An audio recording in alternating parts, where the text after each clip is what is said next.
Welcome along, guys. Well, those fantastic people at Wheels Motorcycles have come through again. We've had the CB1000, we've had the amazing RSV4 1100 factory. Now we're going supercharged. Oh yes, this is the new Kawasaki H2 SX SE Plus. Time for a first ride.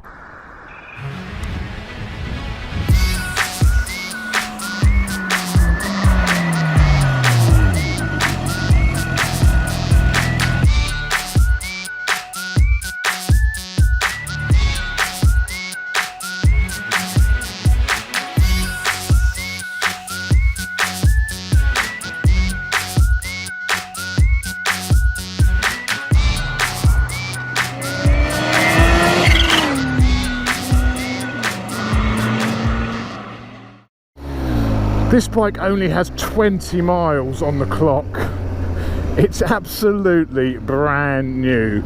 So I've got to go a little bit easy in this first ride. It's a bit like the ZX6 I borrowed from Wheels, you know, it's a more or less brand new bike. So we've got to take a look, give it a few miles just to run it in a little bit. So in this first ride we're not going to go banzai on this, but there'll be plenty of time for that later on, don't you worry. But first impressions is the bike is very wide.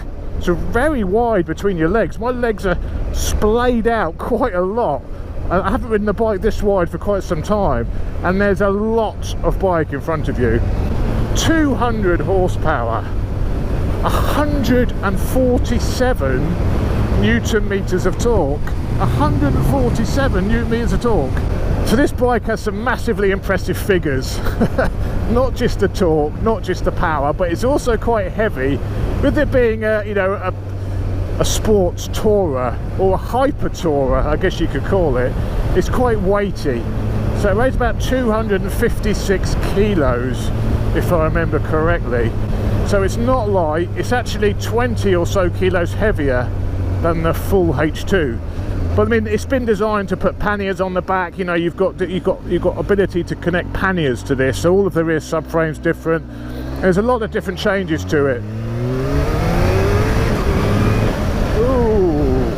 It's also got a boost gauge. A boost gauge. The bike's extremely comfortable. You're nice and upright. The seat is sort of a gel seat. It's ever so comfortable. The position of the foot pegs are they're not that low. They're sort of in a sporty-ish position. They're sort of relatively high for a tourer, I would say. But because your legs are sprayed out, it does put your legs in a bit of a funny position. I guess it just takes a little bit of getting used to. The bars are unlike the H2. This has slight risers on, so they're nice and comfortable. I'm 6'2". I'm leaning forward a tiny little bit, but there's really not a lot of weight on your wrist. I'd say it's probably the perfect position for touring, because you've not got all of the weight on your ass. You've got a tiny bit on your arms and upper body, so it spreads that weight quite nicely. Now this bike's now got a full IMU, full electronic suspension by KYB, so it's not an electronic suspension provider. It's not someone who's done electronic suspension before.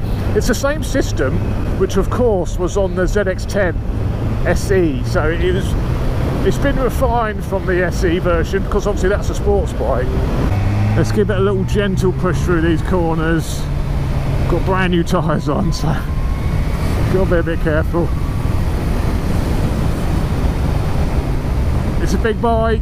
Changes direction pretty quickly though, you know, and it's incredibly smooth. The suspension is super compliant. There's no jarring or nothing. Front brake is absolutely lovely. This actually has those new Stavros brakes, the Stelima Brembo calipers, first seen on a Panigale V4, then on the Aprilia RSV4, and it's now on this. So you've got the Stelimas and so much power there. Even hauling a big bike like this up, they stop it beautifully. God, it feels big around there. It feels big around that tight bend. A good bit of initial shove.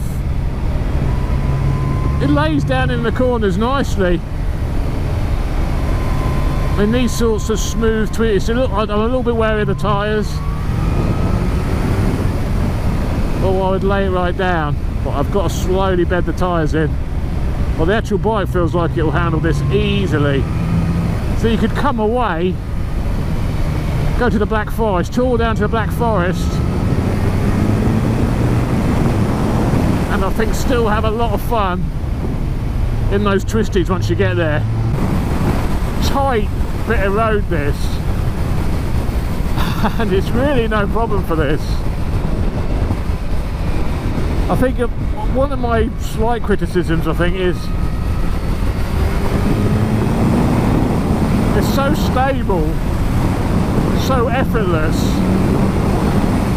you actually don't get a very good perception of the speed you're doing.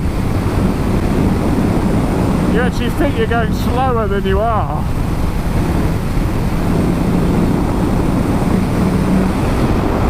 It's a proper touring missile, this. And knowing you've got that braking power to stop if you need to in an emergency, that's a real confidence booster. Even when you can even change direction when you're braking. You can brake quite hard. And must be the electronic suspension. The bike doesn't want to stand up when you're braking. It's still quite happy to lay down while you're on that front brake.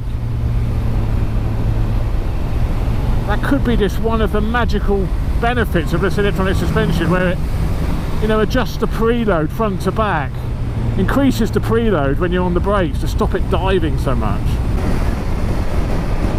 You can hear that because it's supercharged. Once that boost pressure builds and you shut the throttle, that pressure is released via the little dump valve or butterfly valve. And the sound of that pressure being released is a lovely little. I can't hear it very well because I haven't had the boost pressure right up yet, but that is one of the fantastic things about a turboed or supercharged bike, the noises. Alright, I'm going to pull over, give you a little walk round.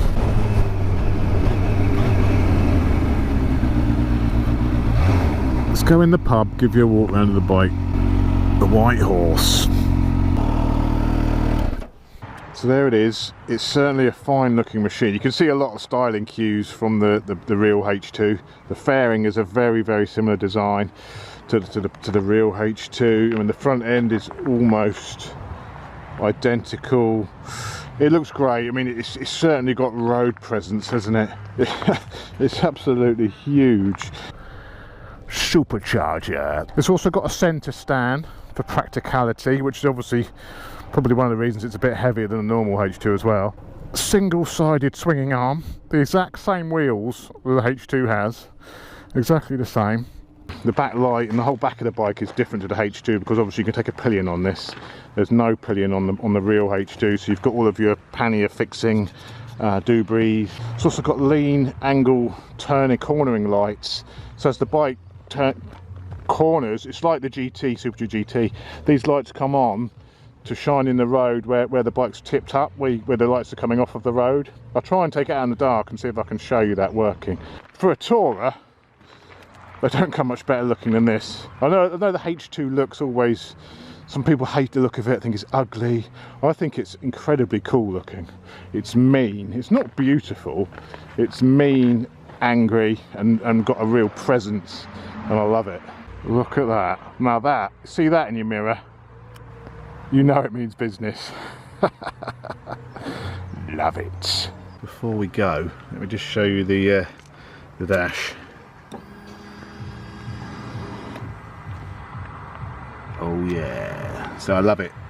Analog rev counter with the TFT, your lean angle sensor, your throttle, amount of throttle you're giving it. Does it have a brake one? No, just throttle. And then this here, that BST, is your boost gauge, which goes up and down. You can toggle through the modes and you've got your maximum lean angle, 30 degrees, 34 degrees. That's not too bad, so I'm bedding the tyres in. Other information on amount of miles, 37 miles, that's all the bike's done. And a trip, and back to your lean again. And there's all sorts of options. You can also connect your phone to the bike, which I'll show you later on. It's got Bluetooth on here, you can connect your phone and then you can put information. This is why I've put my Ultimate Addons phone mount on the bike, because you can then have information like your fuel gauge, other information showing on your phone. So you've got a TFT there and also a TFT on your phone with all the other information on, so, and also navigation and stuff as well. Switch gear is really nice, bit busy. You've got cruise control here, you've got sort of the menus up and down, the preload adjustment. Because it's electronic suspension, it's like the Super Duke, so if you press the preload button, that should, if I do it right, there you go. So one person with luggage, two people with luggage. Well, in my weight, I might as well leave it as two people with luggage. Might be about right then. It's a lovely bit of kit. Let's get back on. Is it the H2? They just look the same, don't they? Yeah, they look mental, don't they?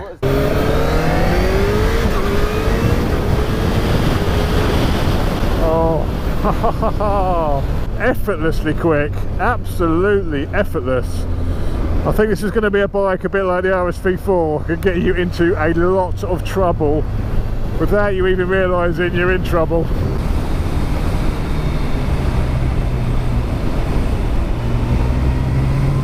A few more miles on those tyres.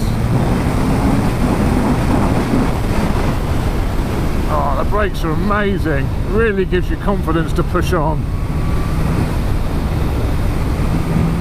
This is just in road mode and it's still, this road's a bumpy bit of road.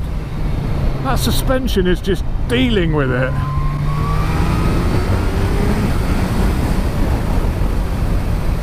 It's a missile. I've not even opened it up yet and I can tell it's going to be an absolute missile.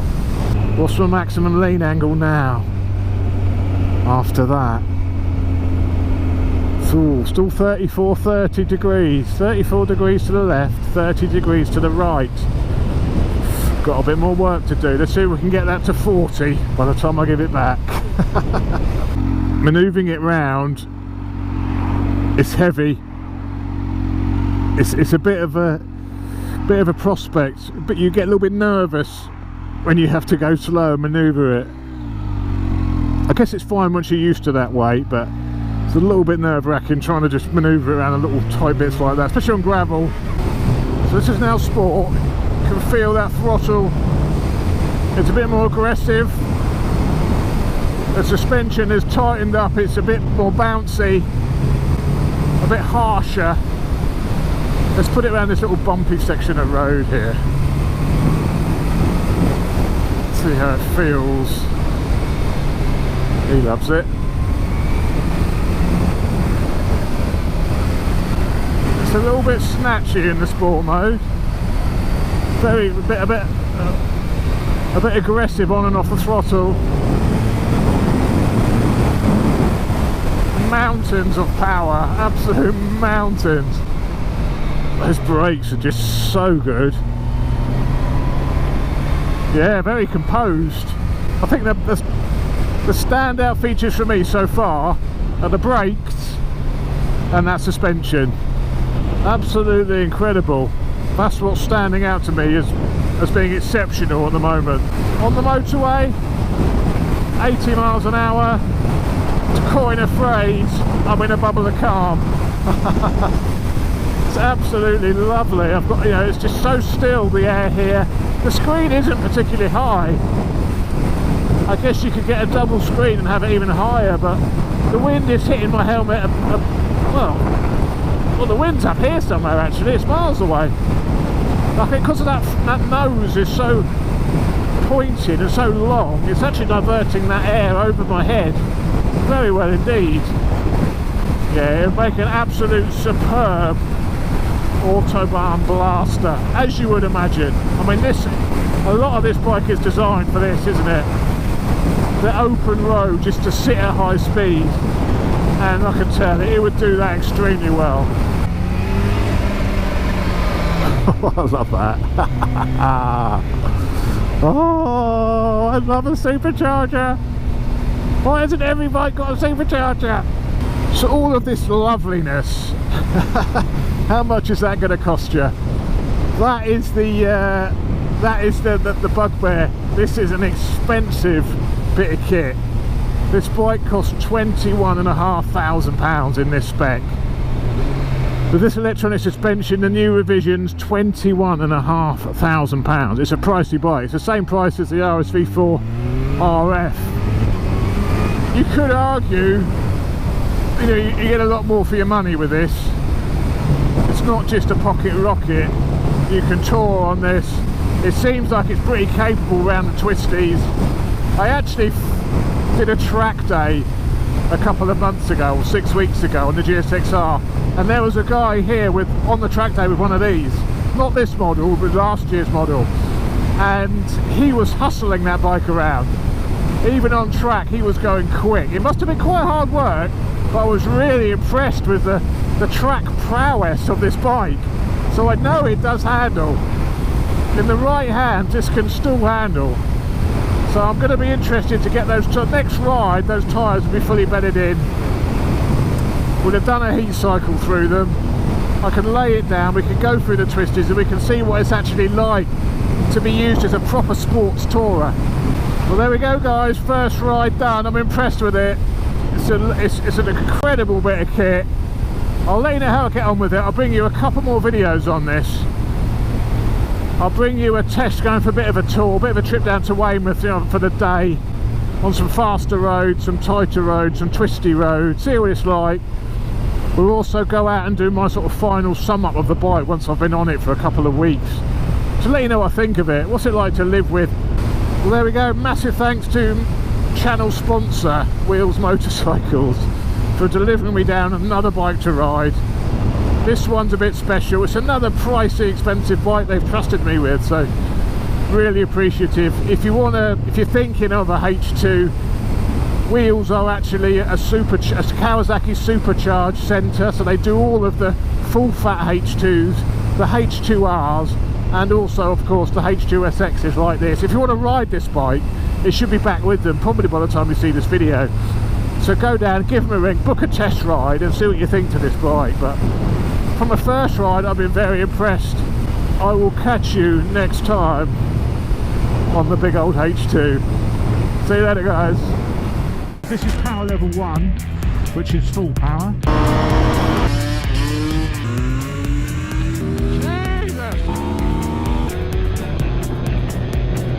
Go! Look at this.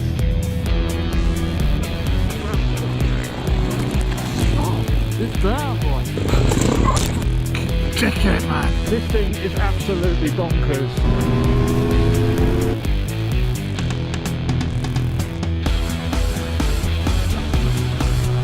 It's also pretty quick.